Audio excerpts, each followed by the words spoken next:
Hare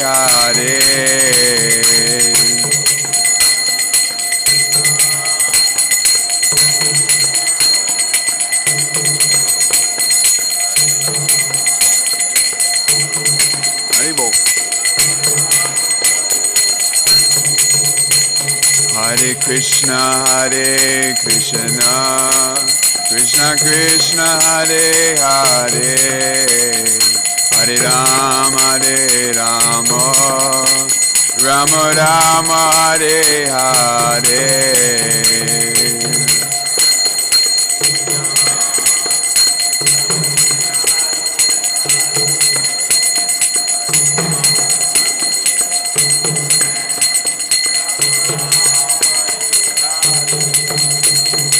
Hare Krishna, Krishna Krishna, Hare Hare, Rama Rama, Rama Rama, Hare Hare.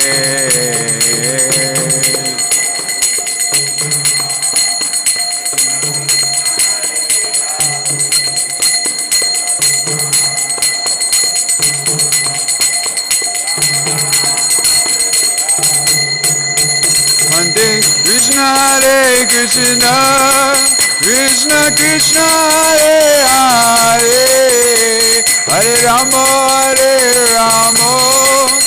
Rama Rama, Hare Hare.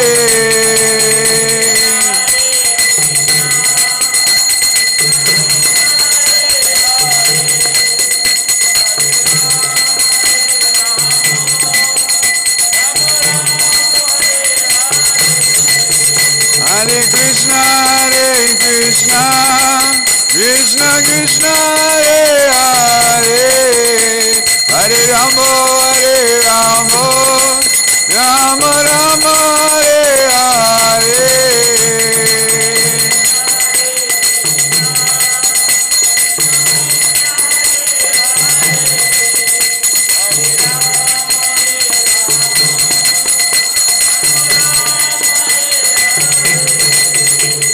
Hare Krishna, Krishna Krishna, Hare Hare, Hare Ram, Ram Ram, Hare Hare.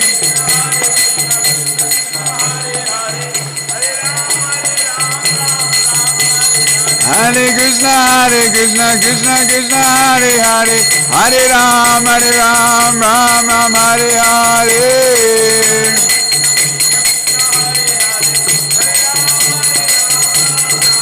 Hare Krishna, Krishna Krishna, Hare Hare, Hare Rama, Rama Rama, Hare Hare. Krishna Krishna, Hare Hare,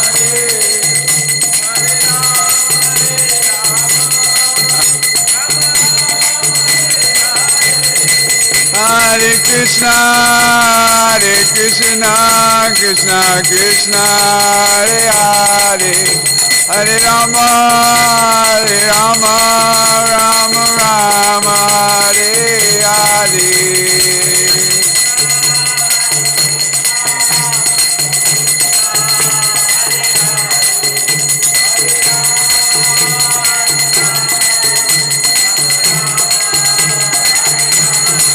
Hare Krishna, Krishna Krishna, Hare Hare, Hare Rama, Rama Rama, Hare Hare. Krishna Krishna, Hare Hare.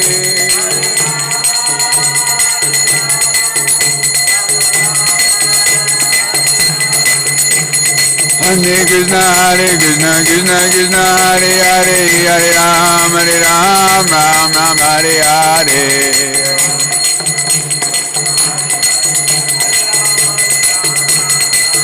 Hare Krishna, Krishna Krishna, Hare Hare, Hare Ram, Ram Ram, Hare Hare.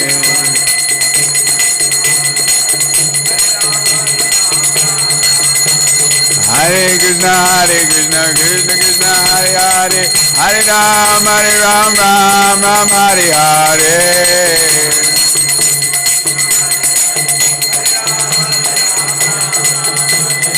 Hare Krishna, Krishna Krishna, Hare Hare, Hare Ram, Ram Ram, Hare Hare.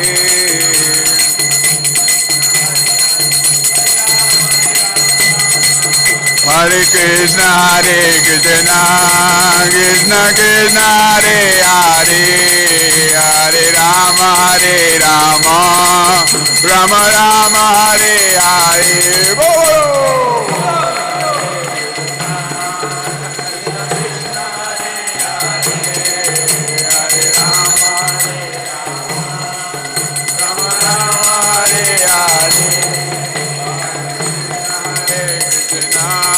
Krishna Krishna, Hare Rama, Rama Rama,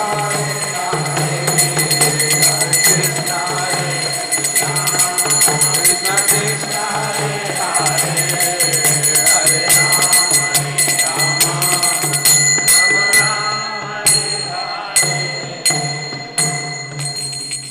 Gora Premanande.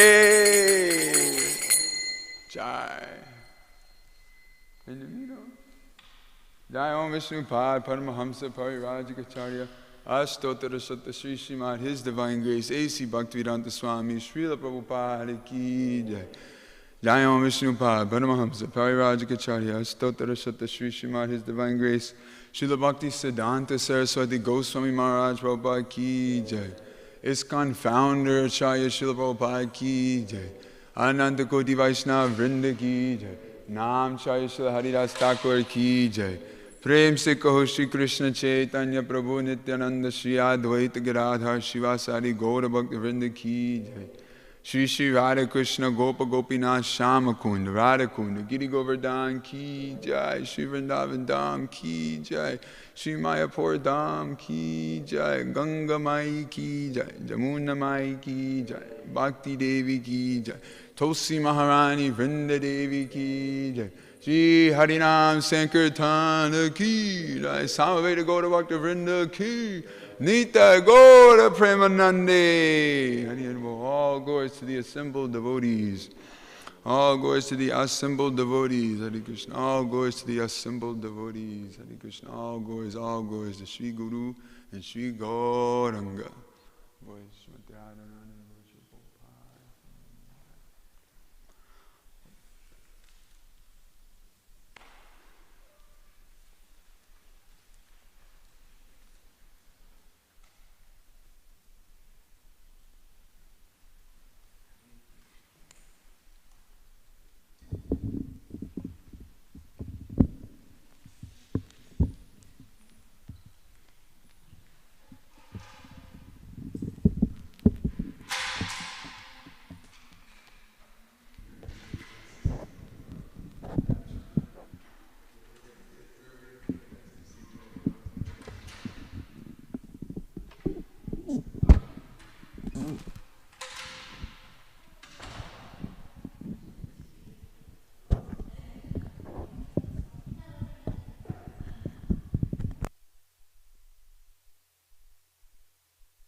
Radha Madhava Kunja Bihari Radha Madhava Kunja Bihari Jaya Radha Madhava Jaya Radha Madhava Jaya Kunja Bihari Radha Madhava Jaya Kunja Bihari Jaya Gopi Janavalabha Jaya Girivardhari Jaya Girivardhari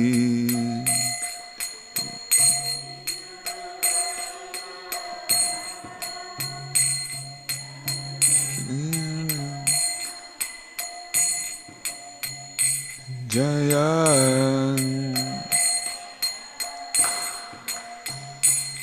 Jaya Gopi Janavalabha Jaya Girivardhari Jaya Girivardhari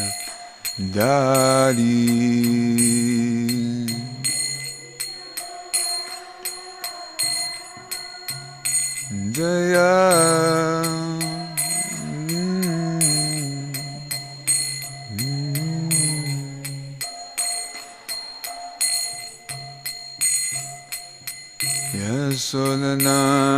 Yasodanandana Jaya Braja Janaranjana Jaya Dana Jaya Braja Janaranjana Jaya Yasodanandana Jaya Braja Janaranjana Jaya Yasodanandana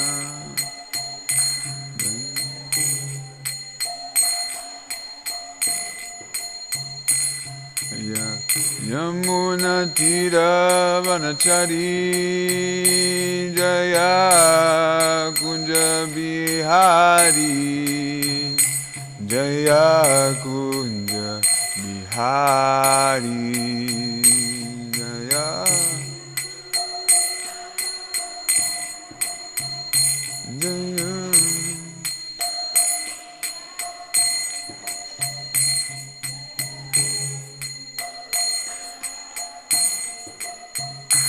Jaya Yamuna Tira Vanachari Jaya Kunja Bihari Jaya Kunja Bihari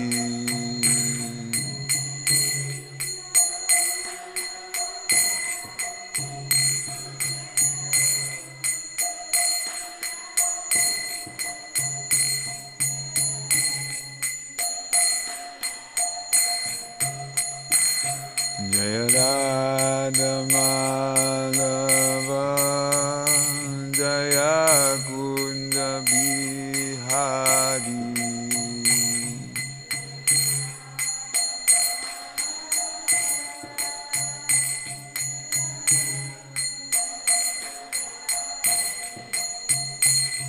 Jaya Radha Madhava Jaya Kunja Bihari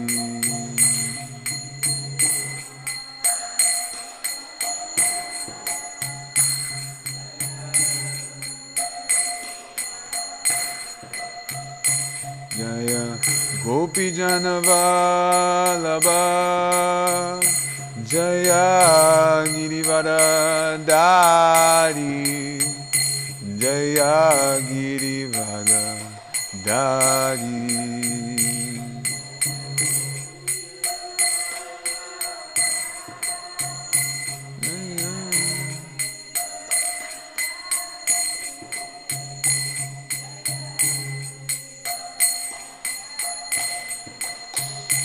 Jaya Gopijana Vallabha Jaya Girivaradari Jaya Girivaradari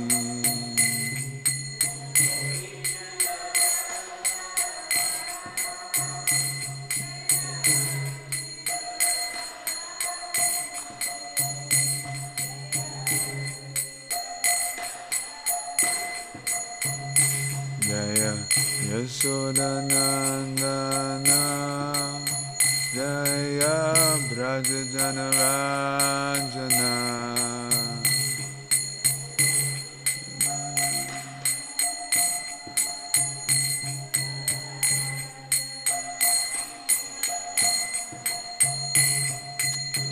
Yashodanandana Jaya Brajajanarajana Jaya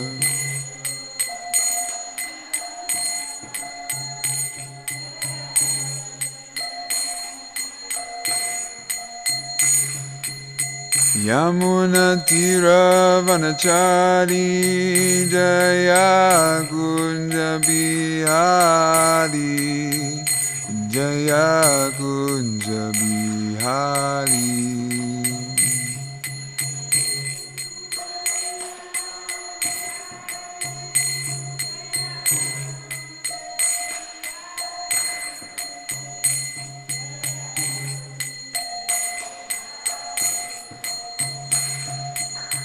Yamuna Tira Vanachari Jaya Kunja Bihari Jaya Kunja Bihari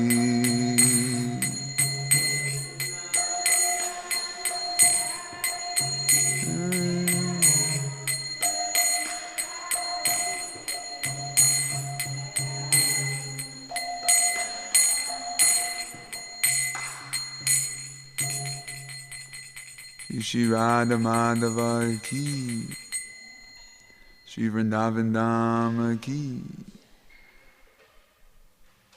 Jamuna River ki.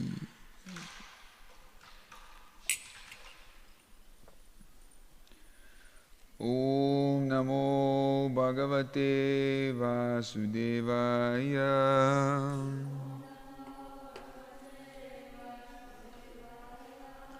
Om Namo Bhagavate Vasudevaya.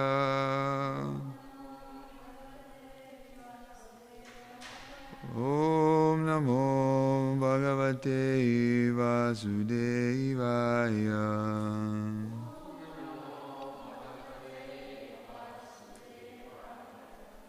Narayanam Namaskritya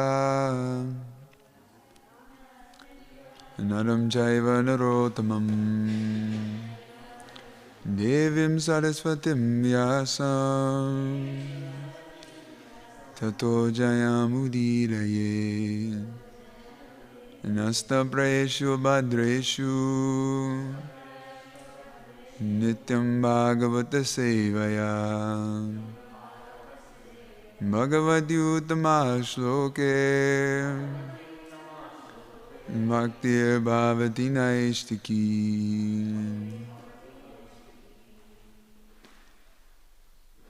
We are reading from the 8th canto, chapter 11 today, which is entitled King Indra Annihilates the Demons.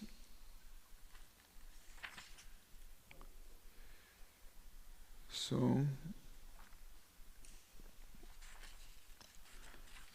who remembers where we're at in the 8th canto? In the midst of the churning.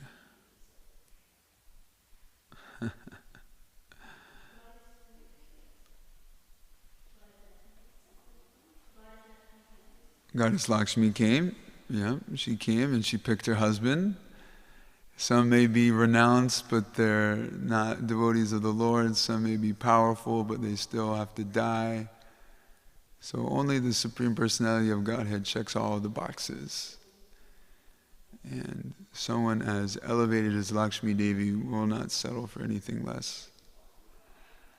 So we must understand also where is our perfect shelter. Like Saranga Prabhu was saying, devotees' job is to help each other find the perfect shelter. So after Lakshmi came, another beautiful woman came, even more beautiful than Lakshmi. Who was that? Haribo. And what did she do?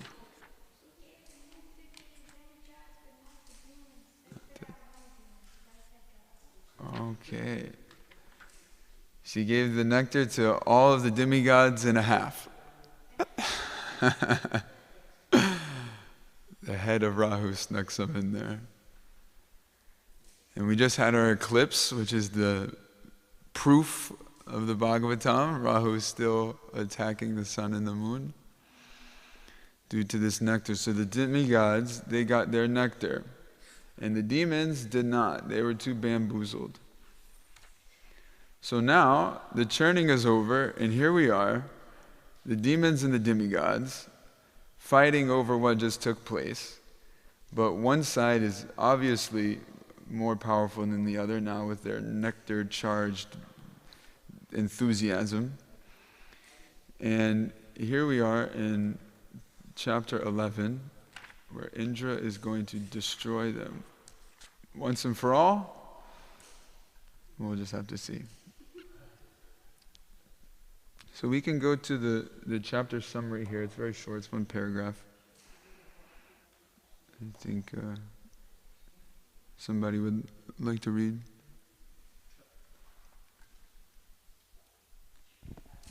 As described in this chapter, the great saint Narada Muni, being very compassionate to the demons who had been killed by the demigods, forbade the demigods to continue killing. Then Shukracharya, by his mystic power, renewed the lives of all the demons.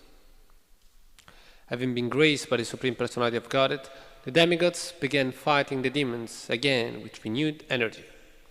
King Indra released his thunderbolt against Bali, and when Bali fell, his friend Jambasura attacked Indra, who then cut off Jambasura's head with his thunderbolt. When Narada Muni learned that Jambasura had been killed, he informed Jambasura's relatives Namuchi, Bala and Paka, who then went to the battlefield and attacked the demigods. Indra, king of heaven, severed the heads of Bala and Paka and released the weapon known as Kulisha, the thunderbolt, against Namuchi's shoulder. The thunderbolt, however, returned unsuccessful, and thus Indra became morose. At that time, an unseen voice came from the sky. The voice declared, "A dry or wet weapon cannot kill Namuchi." Hearing this voice, Indra began to think of how Namuchi could be killed. He then thought of foam, which is neither moist nor dry. Using a weapon of foam, he was able to kill Namuchi. Thus, Indra and the other demigods killed many demons. Then, at the request of Lord Brahma, Narada went to the demigods and forbade them to kill the demons any longer. All the demigods then returned to their abodes.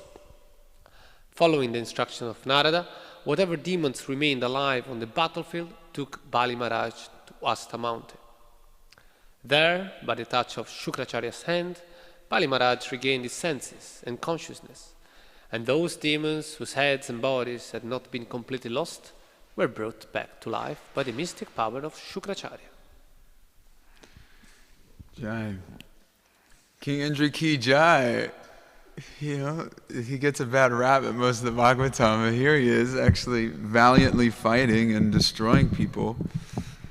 It's like his star moment, you know, his moment of truth. He gets to be the hero with his foam.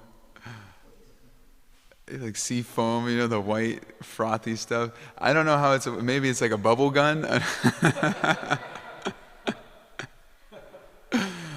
You gotta give it to him, his creativity in the midst of the battle to come with that, okay, you know, we gotta have puzzles to solve. Just see the grace and the broad mind of Narada Muni and Lord Brahma. That in the midst of this battle, Narada Muni is giving information to both sides. And when the demigods are starting to overwhelm them, stopping them from killing, no, don't kill these people, even though they're demons. And he himself doesn't get into the fight. So this is the point, that even when there's a righteous battle,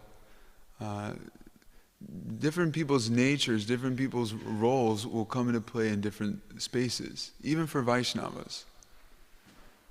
So Narada Muni was there, a similar thing in the Mahabharata, was there giving advice, but he never himself stepped into the battle, which very easily could have, broke his thread, flicked his wrist, waved his wand, and everyone would have fell over. Very powerful personality. But even when the bad side was getting destroyed, no need to kill, has this even keel mentality. So it's to be noted that different people play different roles, even Vaishnavas. And that in the material world there's a place for all people, even demons. That these Brahminical people, these saintly people, they'll stop. No, they're going to come back and cause more trouble, no doubt. But we shouldn't kill them unnecessarily.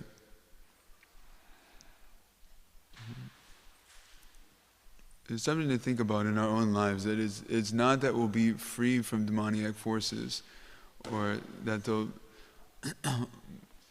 be wiped away. We may think, why is there suffering, or who's doing something about this? There's a timing to things. There's a broader picture to things. That, evil has to have a place because there's people that want to be like that. So Krishna facilitates them. There'll always be that force in the world. And it's something to tolerate. They're gaining strength, and it wasn't until the demigods were kind of kicked out of their abode that they went to Brahma, and we need help, and then Brahma got involved, and Krishna got involved like that. So we will have to tolerate many demoniac forces in our life and continue on with our regular scheduled program, because they have their own shelter, they have their own guru, they have their own parampara. They gain strength in this instance by serving their guru nicely. The same principles apply. These demons, they follow their regulated process, they gain strength, so much so that they're even more powerful than the demigods. So there's infinite species of life, infinite ways to exist in the world. And they all have their place, and they're all facilitated by Krishna. So it's not that we, I'm going to say, condone or glorify their activities, but to accept their existence is necessary, and to ward them off when needed is necessary, and to allow them, I guess, accept their existence, but to allow them to do their thing is also necessary. It's not that we're going to go out of our way to try to find every rascal person and transform them or whatever. But we do beg and plead. We do present a higher way. We present a better way. And those who are sincere, those who are purified men, who are thoroughly honest, they will recognize these transcendental literatures, this transcendental message, even though irregularly composed.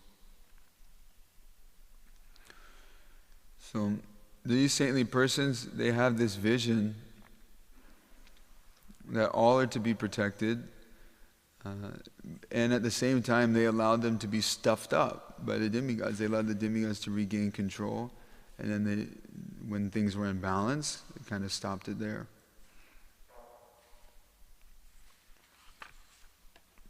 It's an interesting way to fight. You see these people and how they're interacting with each other, and we can learn a lot on how we interact with these different elements in our own life. We may not be killing people with bubble guns, but we will have to face some antagonistic forces and know how to deal with them. And accept that different people will deal with it in different ways. That was the point, that there were Vaishnavas. Indra's a Vaishnava, and he's slaughtering. Narada Muni is a Vaishnava and he's stopping killing. So both are right. Both are doing their duty. Both are serving Krishna. Both are completely free from any reactions to their deeds. So it's not a one-size-fits-all. And these are determined, again, by our nature and our work. Okay, what is your duty? Indra's a Kshatriya. He's a warrior. He's a king. He's a protector. Therefore, he's going to kill. Narada Muni is a saint. Therefore, he's going to save. Like that. And they're all Vaishnavas. So let's go to our verse and we can hear a little bit more about Bali Maharaj and his destruction.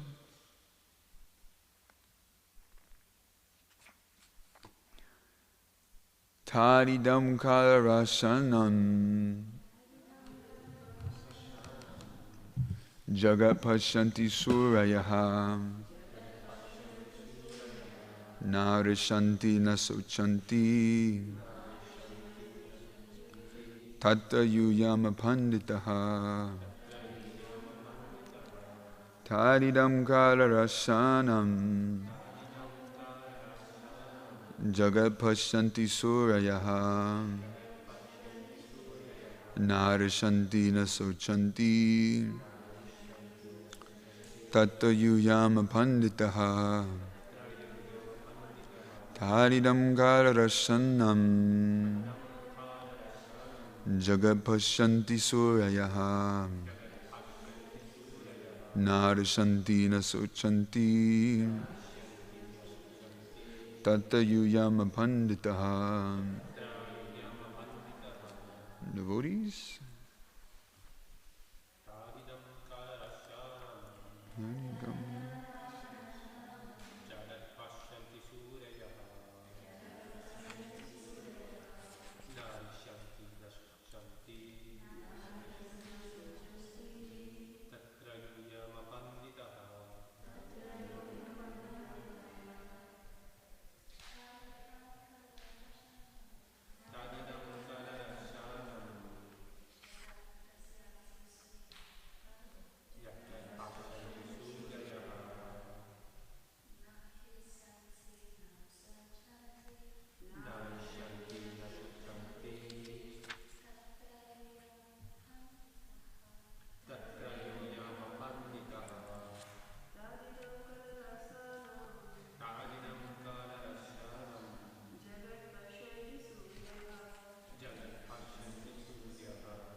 Word for word.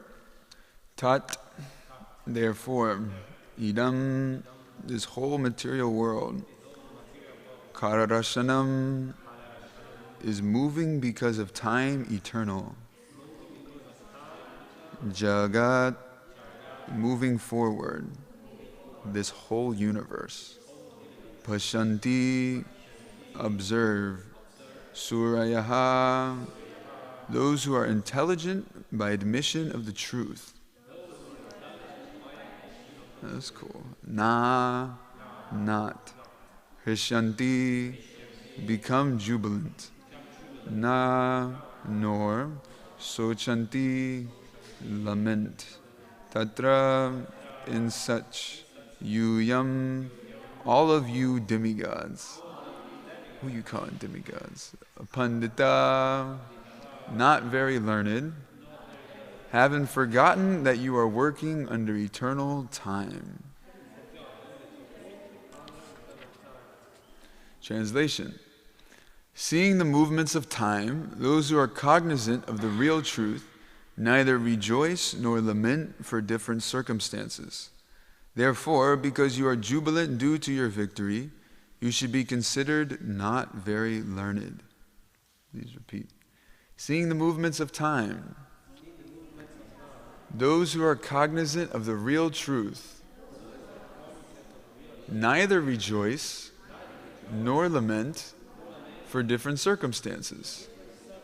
Therefore, because you are jubilant due to your victory, you should be considered not very learned. Someone want to read the purport? Bali Maharaj knew that Indra, king of heaven, was extremely powerful, certainly more powerful than he himself. Nonetheless, Bali Maharaj challenged Indra by saying that Indra was not a very learned person.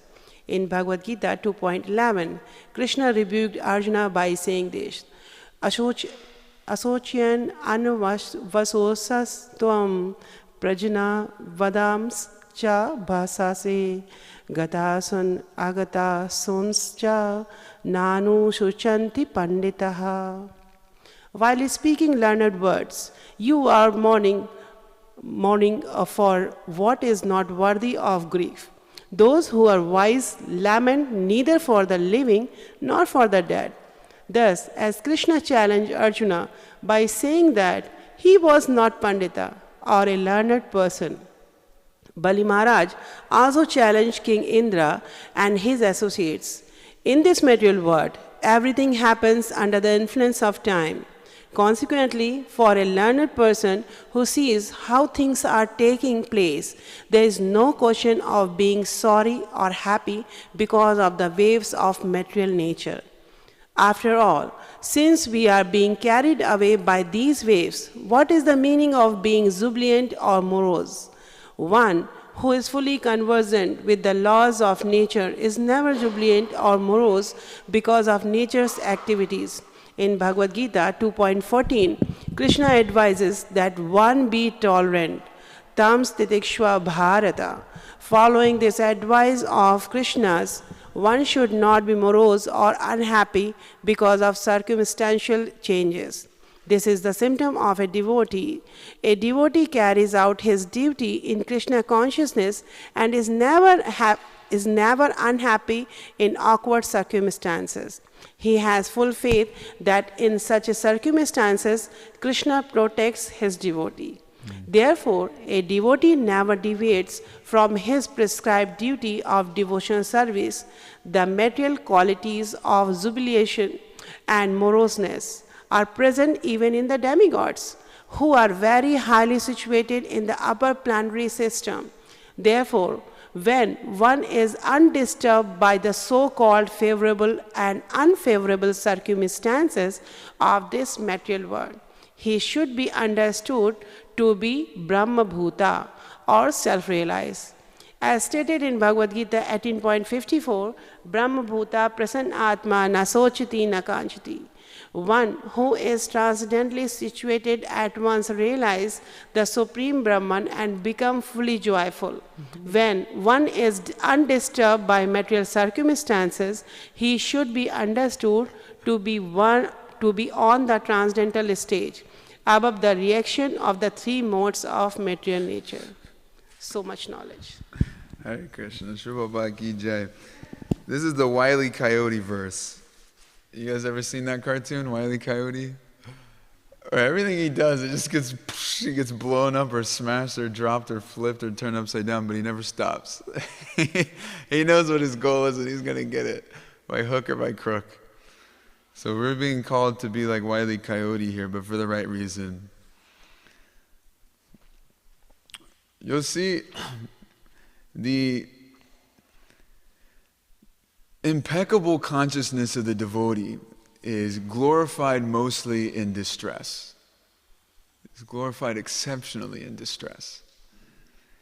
And even though Indra wins the battle here, it's similar to Vitrasura. He's a little bit ashamed. He's a little bit defeated by the revelation of his consciousness. So up to this point, they're battling. And the demigods have been revived by the Lord, and now they're overwhelming the demons. And Bali Maharaj is in his final stand, and he's faced up with Indra, mano y mano, squinty eye versus squinty eye, going back and forth about to battle each other. And Indra's, slandering him with many harsh words. And Bali Maharaj is knowing his defeat. But at this point, he's already developed some devotion to the Lord. So he's saying, all those present on the battlefield are certainly under the influence of time, and according to their prescribed activities, they are destined to receive fame, victory, defeat, death, one after another. Therefore, one who is cognizant of the real truth neither rejoices nor laments. Can you imagine saying this on your deathbed? That you're facing your enemy and he's slandering you, oh, you're about to lose in the ooze. And whatever is due to us by time, by providence, that's what we're all going to get. So one who's rejoicing over their great victory, or lamenting over their great defeat, doesn't actually understand how a thing works. How defeating is that? You almost don't want to kill the guy anymore, You're okay, fine. So Indra goes through with it, and he ends up victorious because it was Krishna's plan, and he has special weapons and nectar of immortality and all of these other gifts that were not his. But Bali Maharaj reveals to us the real truth of life. That one who is not disturbed by whatever's going on and continues on in their steady consciousness is actually the real victor. It's actually the real conqueror. That's why we call sannyasis Maharaj. They own nothing materially, but they own their sound body and mind. They've completely conquered themselves, their senses. Therefore, they're great kings, great conquerors. So in this war against Maya, Prabhupada called it, we're waging war against illusion, against falsity, against a misconception of what life is and how it works and what's motivating things. We wage war on that misconception. And then the distress that comes becomes our ally. That I'm not against you, I'm against my illusion, and you are helping me fight my illusion by pointing it out. When we have controversies in our life, it is due to the misconception of reality. And just like Bali Maharaj is sitting there on his deathbed, about to be killed, and he's basically saying thank you because you're giving me my just desserts. And I know that it's good for me. So therefore, I'm okay. I'm going to fight valiantly. That's my job. And I know you're going to kill me because that's what Krishna wants. And we're both going to be benefited by it. So you can see here, both can win. In devotional service, we can have win-win situations everywhere we go. And it's irregardless of the material situation.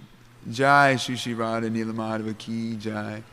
Shri Radha Giridhari Ki Jai, Giriraj Govardhan Ki Jai, Shri Vrindavan Dham Ki Jai, Nitai Chaitanya Chandra Nitai Gaura Chandra Ki Jai, Gaur Premanandi, Haribol. That when we accept the humble position, when we accept our spiritual identity, then we can lose materially and still win spiritually. All people can win in all situations. That we can have an argument, and whatever resolution we come to, all people win because we have surrendered more to the personality of Godhead. We have accepted His control, His design, His guidance more. We've come closer to the real truth by understanding that position and exercising it. So we were just reading this morning, Prabhupada was writing that the ups and downs of life, that's what he said, the ups and downs of life will surely come and go. But one who stays steadfast in the hearing and chanting of the glories, pastimes, name, devotees of the Lord, they are destined for the transcendental kingdom of God. So this is our process.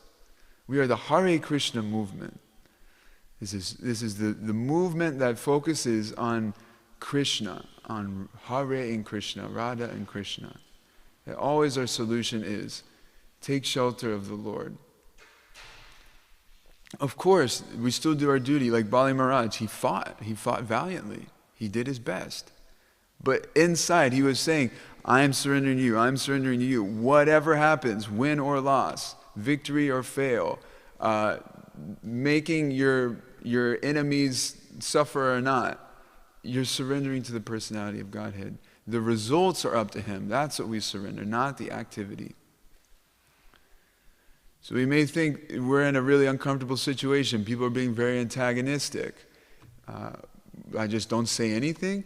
No, you do your best. You follow your instructions. You perform properly, mode of goodness, moral behavior, be exemplary in every sphere of life, but understand that whatever happens is designated or delivered by the personality of Godhead.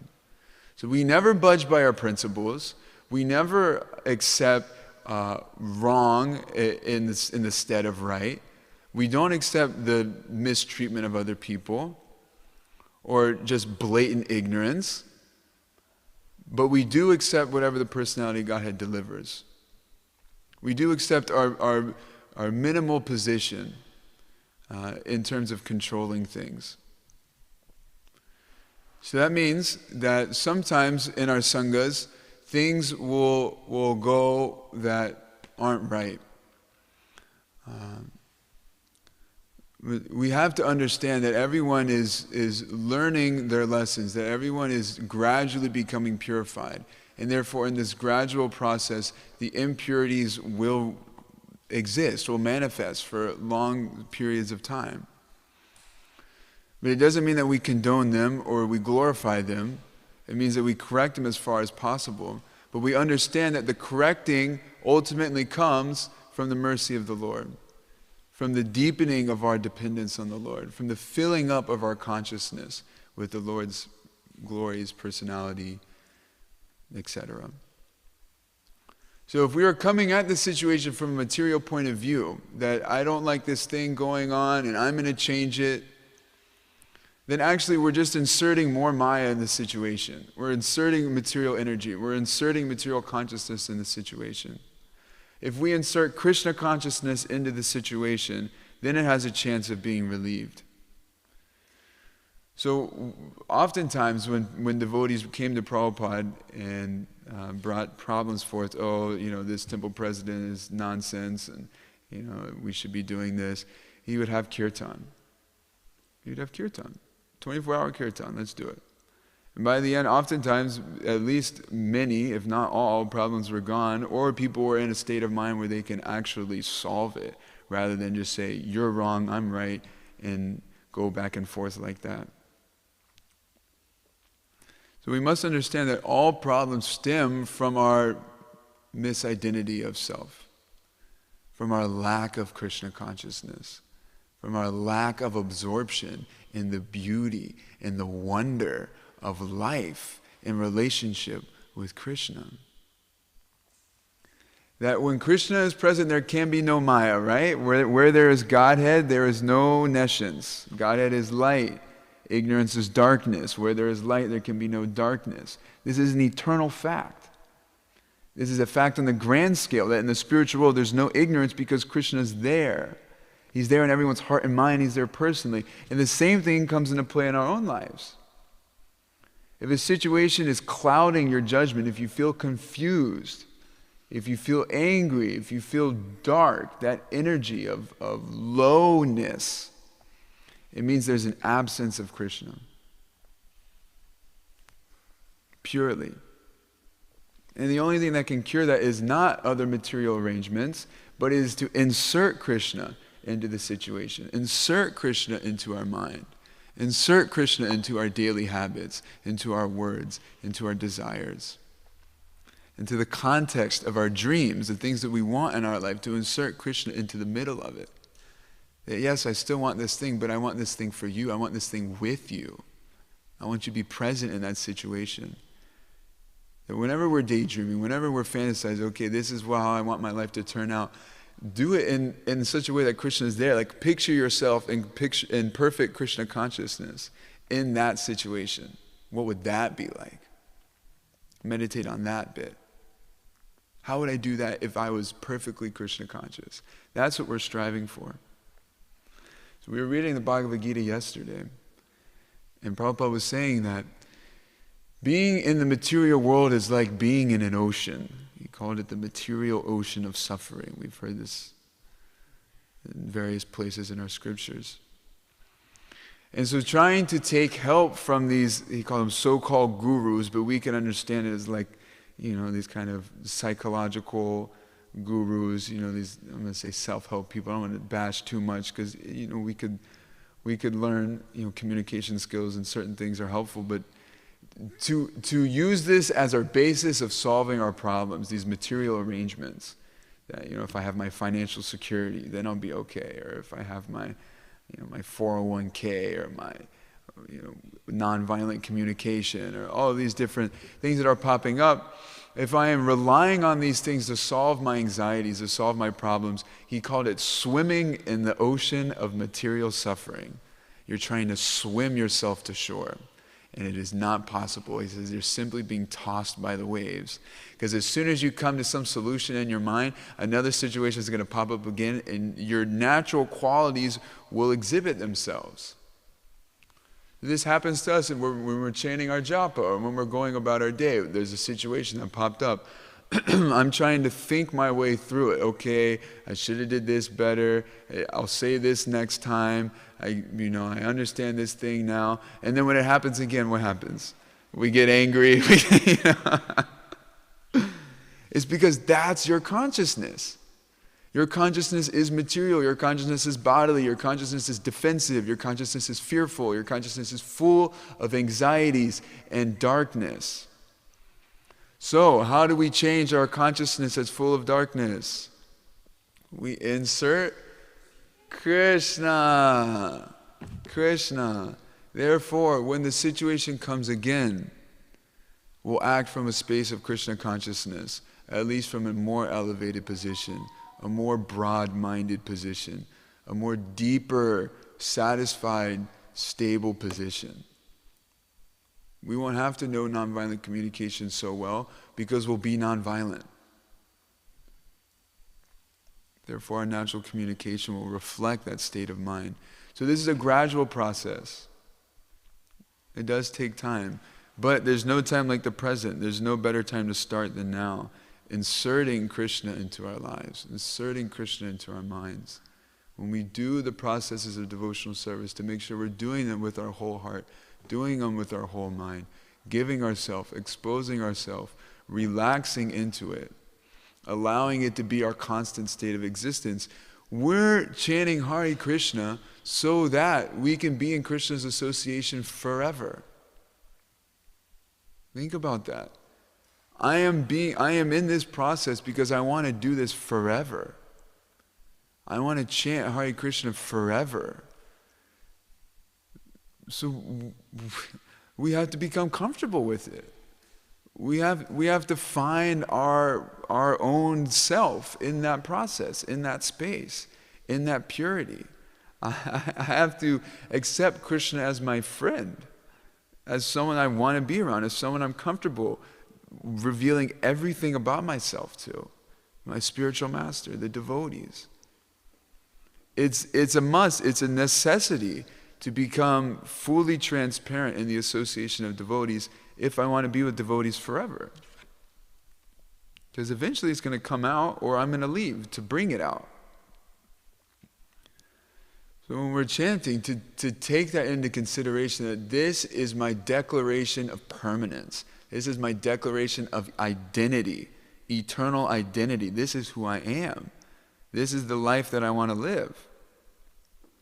These are the people I want to be with. This is the space that I want to explore and act within. And therefore, let me let it into myself.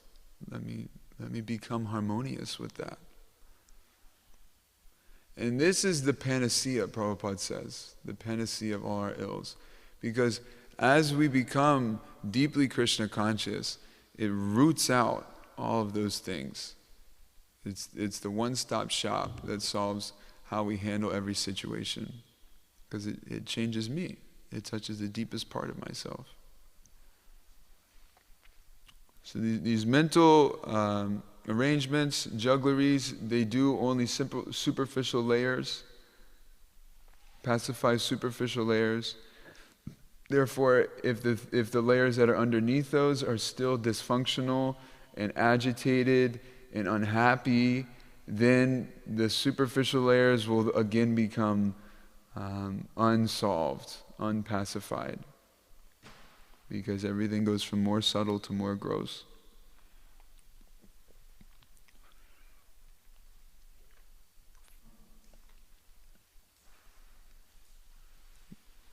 We have this amazing opportunity to take the transcendental devotional service of the Lord and utilize it as our relief, as our reinforcement, as our source of happiness, as our outlet of engagement. So many things. So it says in the Bhagavad Gita that advancement means removal of doubts. That in the very beginning we have relatively the same knowledge that we have at the end of our enlightenment or in an advanced stage. It is simply a removal of doubt. It's an increase of faith. It's an increase of realization and application in our lives. So this is what it means to become advanced, is to apply these teachings, to live them, to realize their efficacy, their reality, more and more. That's all it takes. To chant and really trust, okay, they're saying that this is all I got to do, so let me just do it and see what happens. Let me focus, let me push everything else outside of my mind and really believe that Krishna will solve it, really believe that Krishna will do the best thing for me. And just chant. That's our hypothesis, that's our proposal. And it works, no doubt in my mind. Or, less doubt in my mind. Okay. Any reflections from the audience? Yes, Ms. Camila. Good to see you again. Thank you. It's very nice to see you. Thank you for the wonderful discussion. There was a lot of wisdom, a lot of knowledge, and I believe that it touched me very deeply. I'm going to have to meditate and process it. A lot of times I give it to Krishna. I no longer try to take these things with the thinking mind, but give it to Krishna and just surrender myself into devotion and service to Him and allow the process to unfold, trying without thinking. And the two words that I've just been really enraptured by for the last few days, few weeks, that I think you spoke of today were the Ishvara and the Jiva, which Srila Prabhupada, A.C. Bhaktivedanta, His Divine Grace, it speaks about in the Bhagavad Gita's introduction. I think one of the first words that he describes in the introduction is the Jiva and the Ishvara of the Bhagavad Gita, which is that the Jiva is the controller and the Ishvara is the controlled. Other way around. Oh, really? So the Ishvara is the controller and the Jiva is the controlled. Yeah. Excuse me. And I think that principle is very important to remember, that as much as we, especially in today's day and age with everybody trying to master, themselves, we are trying to obtain this control that's just not possible. But through Krishna consciousness, I can see Krishna almost as if he is a friend in my life, and actually more like a guardian. Yeah. In the Krishna book, The Supreme Personality of Godhead, Srila Prabhupada describes him as a guardian of the saintly, and in the Bible, it says, you reminded me of a verse, if it's not, I think it's in Ephesians, it says that for all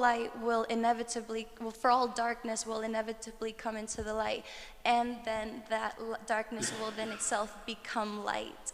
So I think that through Krishna consciousness throughout lifetimes in a space where God is eternal and God does not experience time the way we do, we can in part and parcel have a relationship with Him and bring about this light, if not to others by serving others, then to ourselves by remaining situated in Krishna consciousness. So for me, that means remaining neutral. I realized once as a child, I was pretty upset at this moment, and I realized that the nature of my emotion in that moment was temporary, because I'd be at school again laughing with my friends.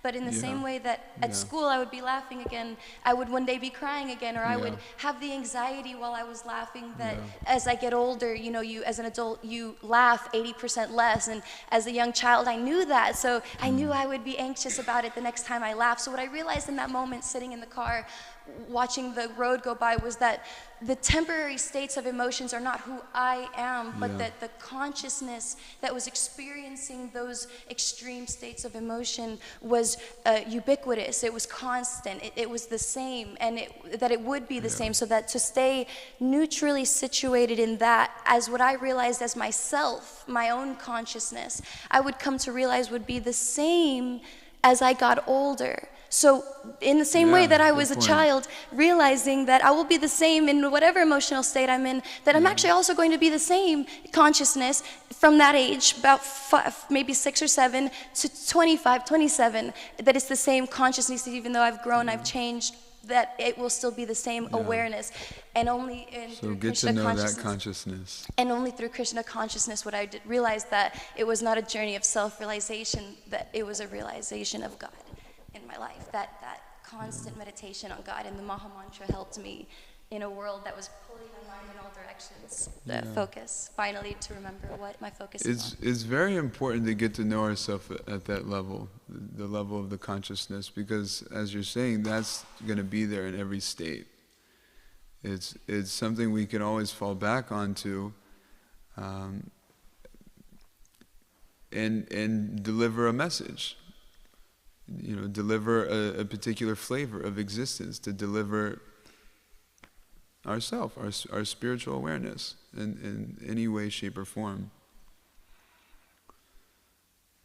Krishna empowers us to express ourselves and enjoy, but I think this scripture is very powerful, that to be even caught up in the happiness and jubilance of one's victory would still be considered not very good. Yeah.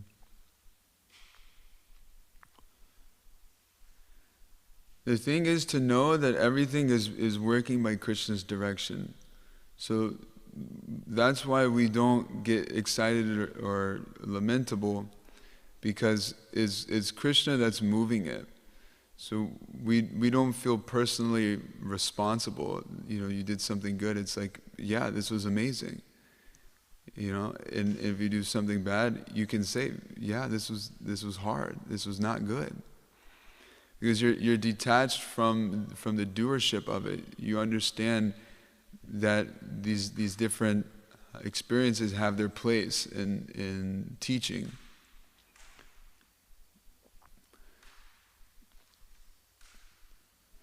So in any and all circumstances, it's just to understand the context of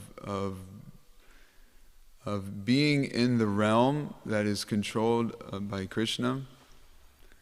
And Jai Shri Shri Radha Nila Madhava Ki Jai, Shri Radha Giridhari Giriraj Govardhan Ki Jai, Nitai Chaitanya Chandra Nitai Gaura Chandra Ki Jai, Guru Parampara Ki Jai.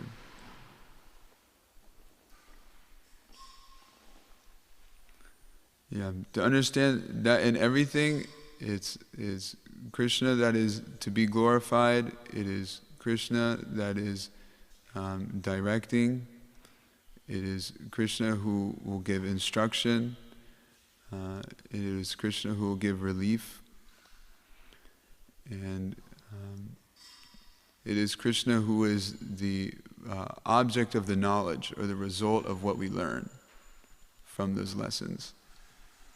So if we know this, we have this ability to succeed in those lessons because we know where to look. So you're going through something, you can immediately turn to this particular person and say, hey, I'm trusting you, I know that you're behind this, help me have the strength to get through this and become the person that you see me as. And all of our realizations will start to come in this proper context. We have this worldview that's correct. So we utilize the situations properly. It's like that. Okay. Did you want to say one thing before we go? Sure. Jai. One very illuminating part of this, even in this verse, and one of the first instructions when I read the Bhagavad Gita that really struck me and makes life completely much easier somehow. Yeah. And I maybe read like this verse of Bhagavad Gita, which translates as well, like it says 2:38. Krishna said, "Though fight for the sake of fighting, without considering happiness or distress, loss or gain, victory or defeat, and by doing so you shall never incur sin." Yeah. And I mean, this takes out automatically, if you follow it properly, and of course it's a gradual process, but just with the intention, just take out so many difficulties from your life. Just do it, do your best, not considering, and everyone can apply it in his or her little Kurukshetra battle. You can find Krishna in everything. In everything. He is in everything. So we keep that mindset, we can find him. And the closer that we get to Krishna, which especially comes about in our sadhana practice, the more that we'll want to, the more that we'll be able to, and the deeper and more completely we'll understand what that means. So again, it all starts in our sadhana practice. We understand Krishna is all good and Krishna is present here. Let me get to know him. Let me expose myself. Let me reveal myself. Let me have loving relationships with him, loving exchanges with him. Let's get as close, as intimately related as we can. And it will be, my Guru says, when Krishna becomes your friend, then you can take him with you everywhere. When you feel like he's your friend, then you have the ability to stay Krishna conscious everywhere. Because you want to be with him. So, thank you all very much. Srila Prabhupada ki jai, Srimad Bhagavatam ki jai, Gaur Premanande.